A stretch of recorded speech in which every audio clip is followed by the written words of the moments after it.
8 de la mañana con 7 minutos y nos vamos de inmediato a la sala Grau. Está por empezar la sesión de la Comisión de Economía y está nuestra compañera Susana Espinosa. Susana, buenos días.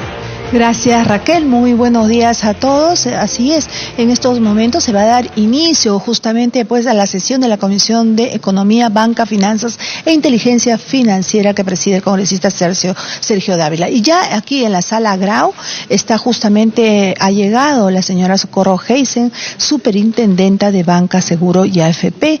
Ella va a tratar sobre la función y control de las empresas bancarias, de seguros, de administración de fondos de pensiones, de los demás que reciben depósitos del público y de aquellas otras que por realizar operaciones conexas o similares determine la ley. Recordando pues que el presidente al inicio de sus actividades como presidente anunció que estos son uno de los temas prioritarios de su comisión. Se da inicio entonces a está anunciando que van al parecer va a iniciarse de manera informativa esta sesión, ya que aún no tiene el quórum de reglamento. Segarra, damos la bienvenida a la superintendente de Banca y Seguro y AFP, Socorro Heisen Segarra, y se le concede el uso de la palabra.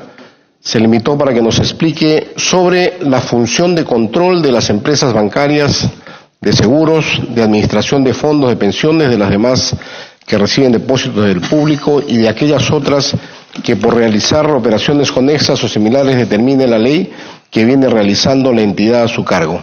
Por lo tanto, cedemos la palabra a la señora Socorro.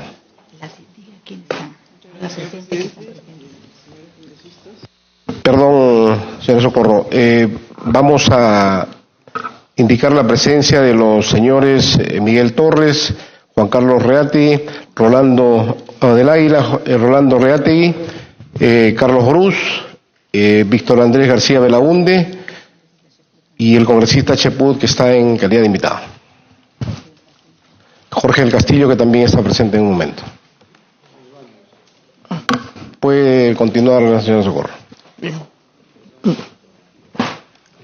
Sí, claro, iniciamos con informativa, con la sesión informativa. Ahora sí. Muy bien. Quiero empezar agradeciendo la invitación y esta oportunidad para conversar sobre el rol de la Superintendencia de Banca y Seguros y AFPs. Quiero dividir mi presentación en cuatro secciones. Primero, quiero hablar un poco del cuál es el rol de la Superintendencia y luego contarles un poco de la situación actual del sistema financiero, luego conversar sobre los avances de la implementación de la ley de cooperativas y algunos temas al final, algunos temas vinculados a proyectos de ley. Con respecto al rol de la superintendencia, desde el año 1931 en que se crea la superintendencia, el encargo que tuvo la superintendencia, el único encargo que tuvo la superintendencia durante muchos años, hasta el año 2000, fue proteger a los ahorristas o a los asegurados, buscando mantener o preservar la solidez de los sistemas supervisados, o sea, la estabilidad del sistema financiero. Ese ha sido el rol inicial durante casi toda la historia de la Superintendencia de Banca y Seguros. A partir del año 2000, los legisladores o el Congreso de la República le asignó algunos roles adicionales a la Superintendencia. Primero fue la supervisión de las AFPs, y entonces le asignó un rol de preservar el buen funcionamiento del sistema privado de pensiones. Luego ingresó la UIF en el año 2007 a la superintendencia y le asignaron el rol de prevenir el lavado de activos y finalmente ingresaron funciones vinculadas a buscar que las instituciones supervisadas tuvieran una conducta de mercado adecuada, o sea, que tuvieran un trato justo, respetuoso con respecto a sus clientes, ¿no? Y entonces, en la actualidad, la superintendencia tiene 4 mandatos, ¿no?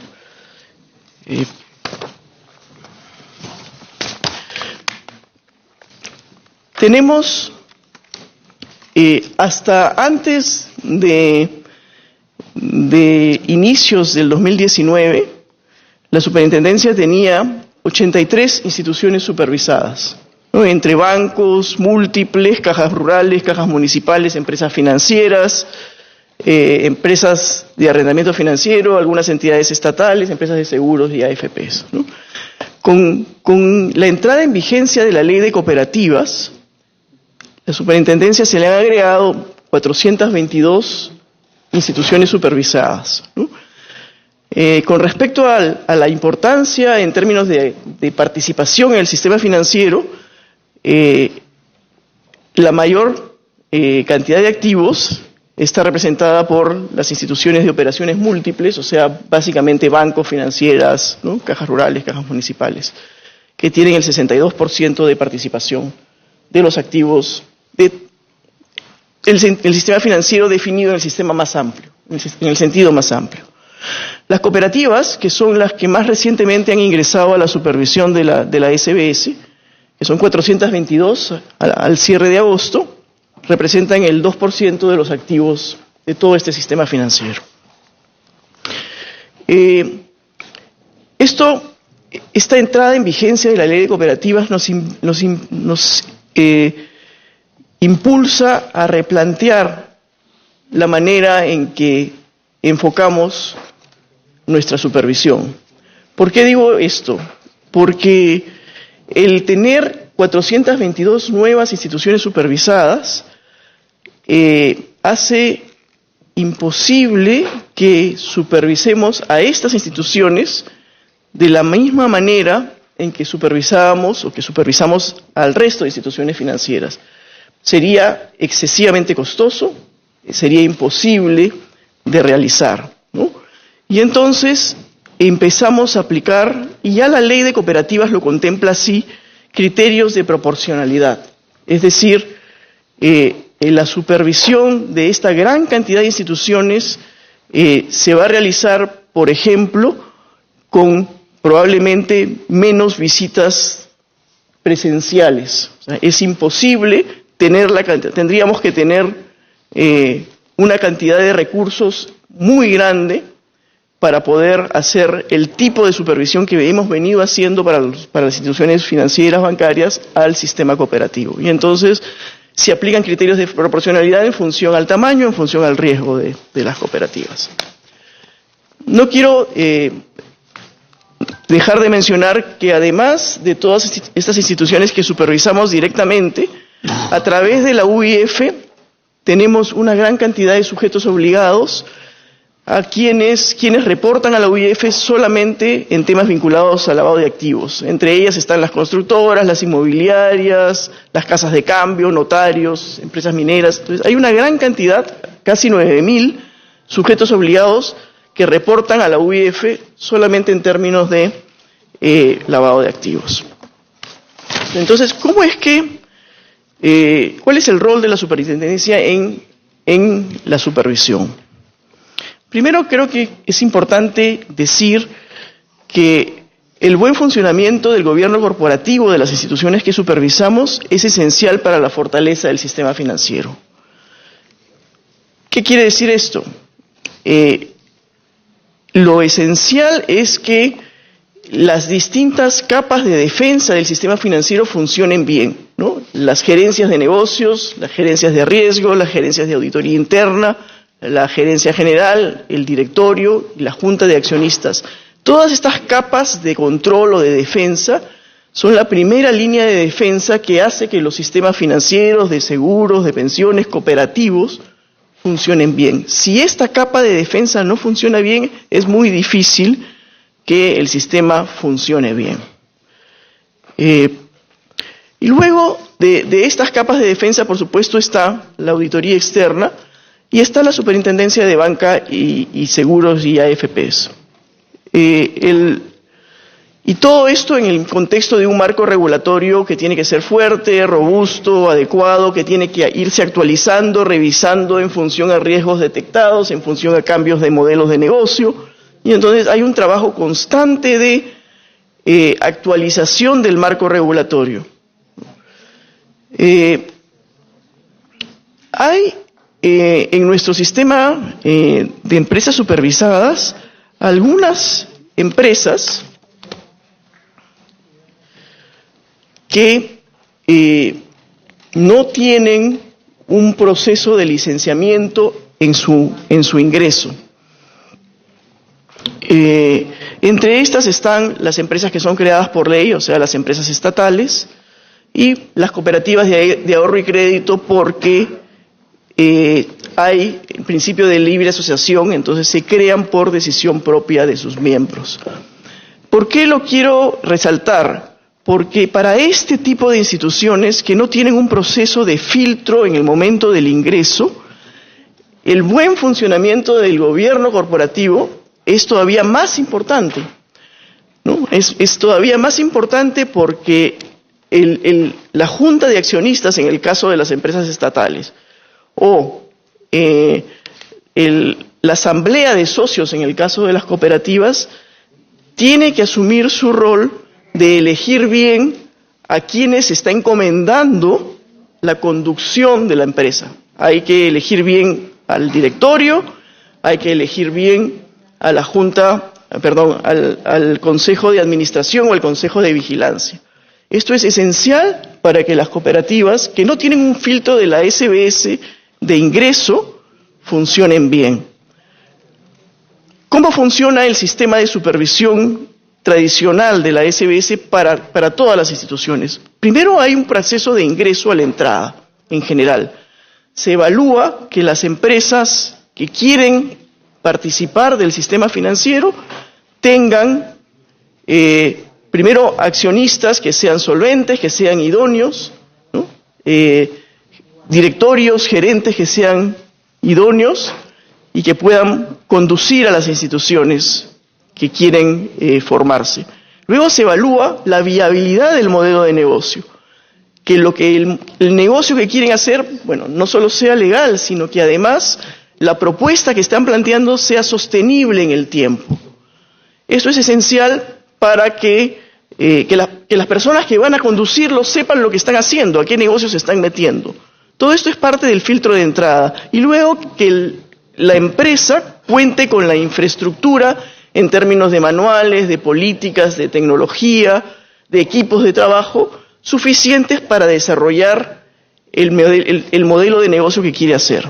Esto es parte del filtro de ingreso que se aplica en la etapa de licenciamiento para todas las entidades, que, como ya dije, las entidades creadas por ley o las cooperativas de ahorro y crédito no tienen este filtro de ingreso. Y entonces es mucho más importante todavía el rol que cumplen la asamblea de socios o el consejo de vigilancia y el consejo de administración para el buen funcionamiento de estas entidades. ¿Cuál es la siguiente etapa? La siguiente etapa es la etapa normal de funcionamiento de las instituciones, en las cuales operan todos los controles del gobierno corporativo, de gestión de riesgo, y en ese periodo la superintendencia desarrolla una supervisión del funcionamiento de las entidades, buscando la sostenibilidad financiera y el cumplimiento de las normas y las leyes. Y luego, si todo funciona bien, la etapa de salida no es necesaria, ¿no? Evidentemente, el rol del supervisor es evitar o tratar de evitar que las instituciones lleguen a una etapa de salida, ¿no? Evidentemente, el hecho de que haya crisis financieras, no solo en países como Perú, sino a nivel internacional, muestra que el rol del supervisor no siempre evita que hayan salidas del mercado, ¿no? No se reduce el riesgo de la salida del mercado a cero, se trata de mitigar, minimizar con una buena supervisión, un buen control y un buen gobierno corporativo, ¿no? Pero en caso de que hubiera la necesidad de la salida de una institución para el sistema, el marco regulatorio y el marco de supervisión busca que esta salida sea ordenada, que se protejan a los depositantes, y por eso existe el Fondo de Seguro de Depósitos. Un momentito, por favor, señora Socorro, para dar la bienvenida a los congresistas Jorge del Castillo, al congresista Miguel Castro, al congresista Guido Lombardi, al congresista Martorell, al congresista Edwin Vergara. Contando con el quórum correspondiente, ya damos formalmente el inicio de la sesión. Puede continuar. Gracias.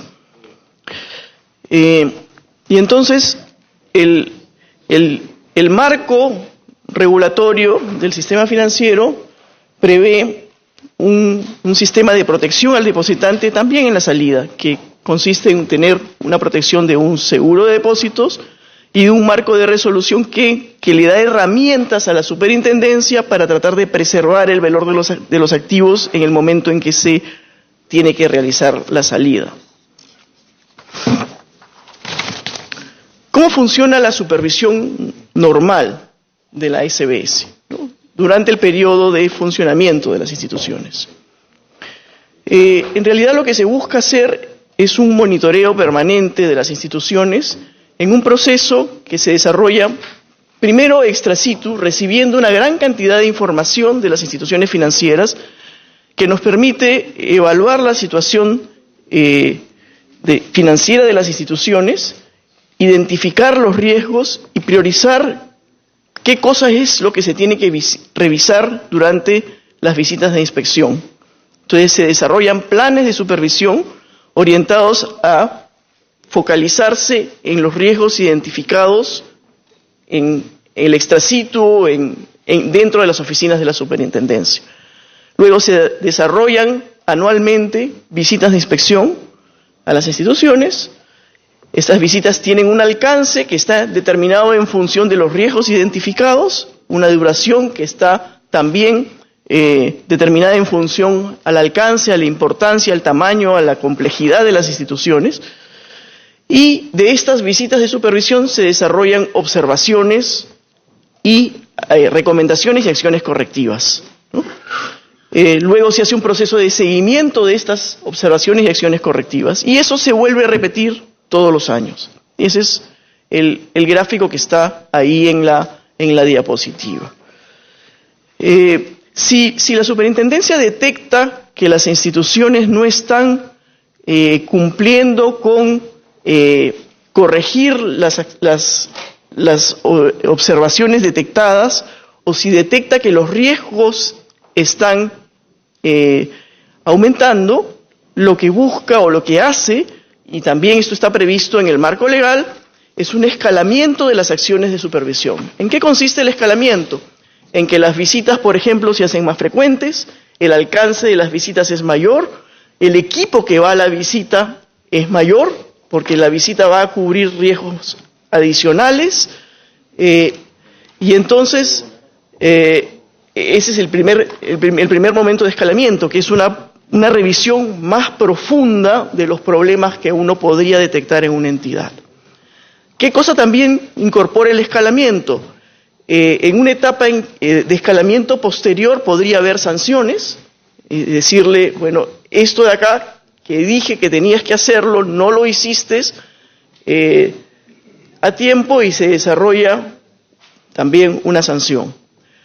También puede haber, y lo prevé la ley, en el artículo 349 de la ley y en el 355 de la ley, limitaciones de las operaciones que realizan las instituciones. Y, por ejemplo, se detecta que determinado tipo de negocio no se desarrolla de acuerdo a como debería estarse desarrollando. La superintendencia tiene la capacidad de decir, este tipo de negocio no puedes crecer más en este negocio, o llegar al extremo de decir, dejas de hacer este tipo de negocio. Y entonces hay un proceso de escalamiento, ¿no? Y luego, bueno, si la cosa no funciona, sigue sin funcionar bien, viene ya todo lo que es el proceso ya más de salida y de resolución. Eso es el modelo de supervisión. Este modelo de supervisión está basado en estándares internacionales. La superintendencia ha sido y es periódicamente revisada por revisores objetivos, Fondo Monetario, Banco Mundial, que vienen cada 4 o 5 años a hacer una revisión a fondo del cumplimiento de la superintendencia de los estándares internacionales. La última revisión terminó el año pasado y salió un reporte que está publicado en la página web de la superintendencia, emitido por los evaluadores del Fondo Monetario y el Banco Mundial, en el cual ellos detectan que en general nuestro marco de regulación y de supervisión es un marco fuerte, que cumple los estándares internacionales, y señalan algunas observaciones y algunas oportunidades de mejoras, entre ellas la necesidad del fortalecimiento del marco legal vinculado a la supervisión consolidada. Y entonces, así funciona la regulación y la supervisión de la superintendencia, y ahora quiero pasar a la segunda parte de mi presentación, que está vinculada a las fortalezas del sistema financiero peruano. Con respecto al sistema financiero, lo que quiero empezar diciendo es que viene creciendo a una tasa moderada. Alrededor, el último año, por el lado de créditos crece 7.7% y por el lado de depósitos 9.3%. Es una tasa moderada, es un poco mayor al crecimiento del PBI nominal, ¿no? Pero totalmente razonable en el contexto de un sistema financiero que requiere, que tiene todavía una gran población que no está incluida en el sistema financiero, ¿no? Hay mucho espacio para que el crecimiento del sistema financiero esté por encima de la tasa del crecimiento del PBI nominal. El sistema financiero tiene adecuados niveles de liquidez, tiene colchones de liquidez por encima de los requeridos, y los requeridos están basados en estándares internacionales. Tenemos, por ejemplo, un ratio de cobertura de liquidez, que es la liquidez que mantienen las instituciones para cubrir una posible situación de estrés de 30 días, tienen una cobertura de mucho más del 100%, que es el requerido por el marco regulatorio, ¿no? En moneda nacional, 126% de activos líquidos con respecto a una potencial salida durante 30 días, y en moneda extranjera 150%, que son requerimientos muy holgados de liquidez. Por el lado de la calidad de la cartera, también se encuentra bastante estable. Está en 3% la cartera, 3.13% la cartera trazada, encima hay cartera refinanciada de casi 1,5%, y entonces la suma de los dos es alrededor de 4.6%. También cuenta las instituciones financieras en general con colchones de provisiones muy por encima de los requeridos en el marco regulatorio de provisiones. Hay provisiones adicionales en este momento por cerca de más de 2.000 millones de soles, lo cual es un colchón que permite a las instituciones financieras soportar eventos inesperados por ejemplo, algún fenómeno del Niño o algún otro evento inesperado que pudiera en algún momento realizarse. También tienen colchones de capital adicional por encima del capital requerido en la ley. La ley de bancos habla de un requerimiento mínimo de capital de 10%. La superintendencia tiene un marco regulatorio que requiere colchones de capital adicionales que llevan el requerimiento regulatorio alrededor de 12.24%, y las instituciones tienen en este momento un capital de 14.69%, o sea, es una gran cantidad de recursos de capital adicional. ¿Por qué es importante la existencia de estos colchones adicionales? Estos colchones adicionales, ya sea de provisiones, de capital o de liquidez, son maneras de proteger al sistema financiero frente a shocks que se puedan producir en la economía, shocks que puedan venir de problemas externos, como por ejemplo la guerra comercial entre Estados Unidos y China, que pueda tener algún impacto sobre la compra de sobre nuestras exportaciones, o shocks que pueden venir por el lado, por ejemplo, de problemas vinculados a fenómenos naturales, como el fenómeno del Niño, o desaceleraciones de la economía, caídas del precio de las commodities, a nivel internacional mayores tasas de interés o volatilidad cambiaria. Todos estos shocks que podrían pasar en distintos niveles podrían generar impactos en el sistema financiero y en la economía, primero de menor crecimiento, de incremento de la mora en las instituciones financieras y por tanto mayores requerimientos de provisiones, reducción de los ingresos financieros y aumento del costo de fondeo de las instituciones. Esto impactaría sobre, primero, las primeras líneas de defensa que tiene el sistema financiero, que son los colchones de liquidez, de provisiones, y luego de rentabilidad y luego de capital, ¿no? La superintendencia realiza periódicamente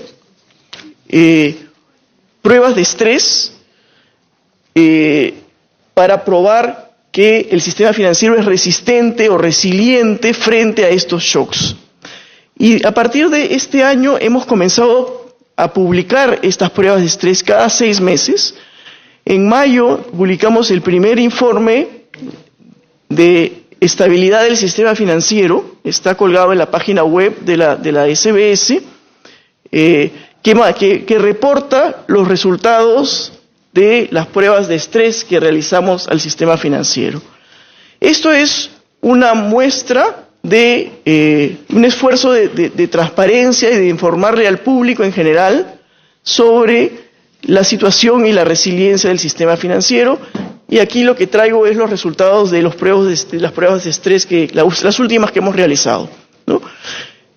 Si ustedes ven las barras que están en el gráfico, sobre la base de junio, de los datos de junio del 2019, que es la información inicial, lo que hacemos es modelar shocks que se repiten durante un periodo de 3 años, ¿no? Y entonces evaluamos cuál es el impacto acumulado de esos shocks sobre la calidad de cartera, las provisiones, la rentabilidad y luego el capital de las instituciones, ¿no? Y lo que estamos mostrando en estas barras es el resultado final del shock de solvencia, que es el cómo se ve impactado el ratio de capital de las instituciones financieras como resultado de estos shocks. Y nosotros lo que hacemos es modelamos un shock extremo, que es de muy baja probabilidad, pero de alto impacto. O sea, en realidad, lo que tratamos de modelar es una tormenta perfecta, casi, para ver si el sistema financiero resiste a una posible tormenta perfecta, ¿no? A un shock con una fuerte caída del PBI, devaluación del tipo de cambio, subida de la tasa de interés, una serie de elementos. Ok, bueno, no, digamos, ok. Y entonces, en general, en la última columna, que es la que muestra el resultado sobre el sistema financiero de una especie de tormenta perfecta, ¿no? Y entonces, partiendo de un escenario base de 14.1 de porcentaje de capital sobre activos ponderados por riesgo, el escenario termina en 12.7% de capital sobre activos ponderados por riesgo. Parece que el impacto no fuera tan grande, pero para impactar el ratio de capital, primero se consumen los colchones de provisiones, ¿no? Primero se consume la rentabilidad de las instituciones financieras, los colchones de provisiones, los colchones de capital, y luego comienza a bajar el nivel de capital. Entonces, es un shock fuerte que llega a consumirse los colchones de provisiones y de rentabilidad que tenían las instituciones financieras y luego impacta el capital, ¿no? Pero lo que muestra el ejercicio de estrés es que hay un nivel de resiliencia del sistema financiero adecuado para enfrentar eventos inesperados de muy baja probabilidad.